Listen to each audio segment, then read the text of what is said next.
Comic-Con, we're talking to Scott Hanna. Hey Scott, how's it going? Very well, thank you. What are you working on right now? What's going on? Let's see, I'm working on a whole bunch of things.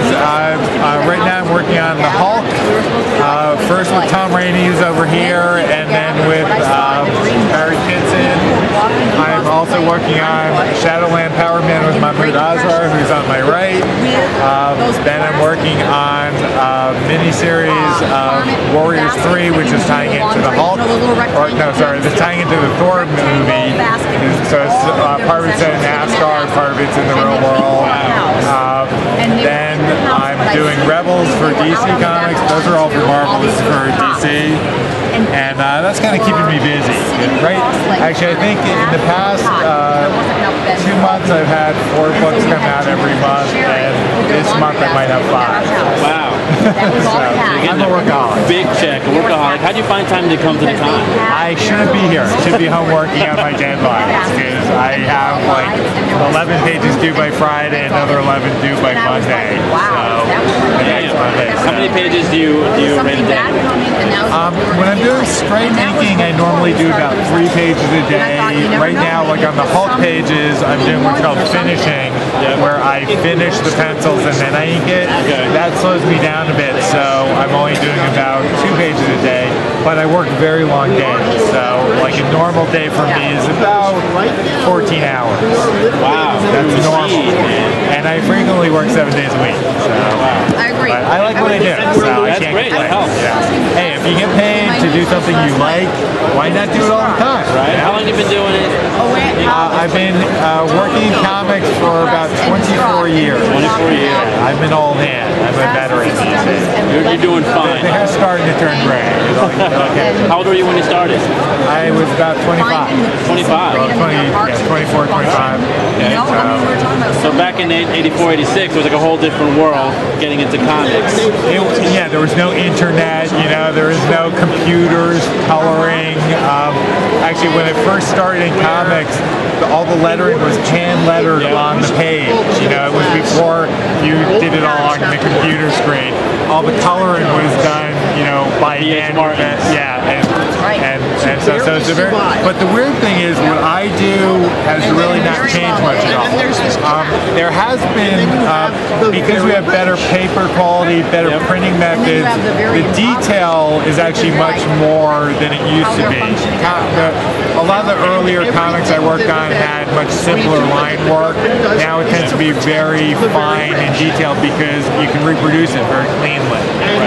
So it's actually a lot more work involved in a normal comic today than there was 20 years ago.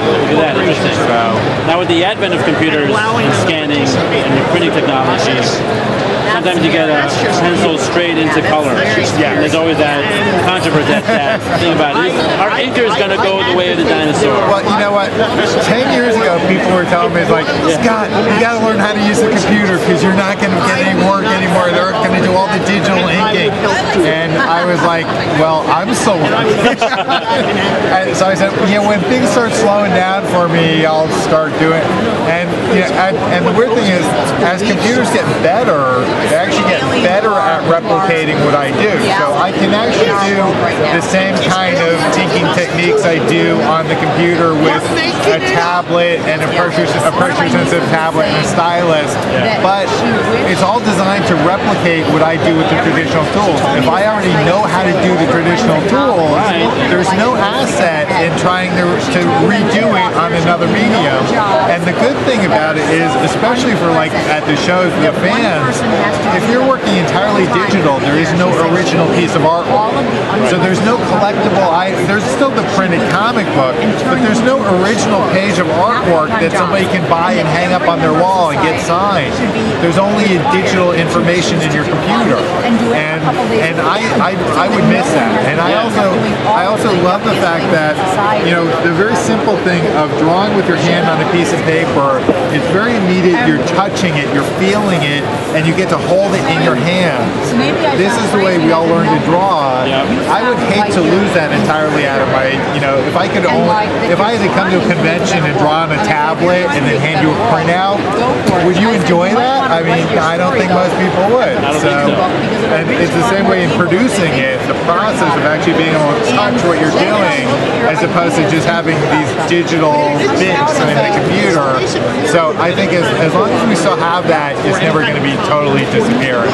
I agree. I don't think it's going to be. And I'm as busy now as I've ever been. 4 or 5 books a month. Yeah. So that's one a week. Every week you get some Scott Hanna. That's what I'm about at that rate of doing 1 book a week. It's hard. I'm getting older, so I'm gonna have to slow down sooner or later. Right.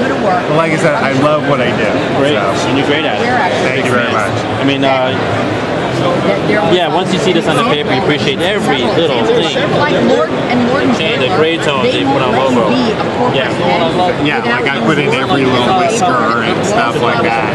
For like 6 months to a year, something like that. And actually, this is another thing about, like, this is actually what I got from the penciler, and this is what I turned it into. Computers can't do that. You know? I don't care what computer you have, it's not going to turn this into that. That's just gorgeous. Excellent. Thanks so much. All right. Thanks for talking to us. All right. Thank you very much. Thank you. Take care.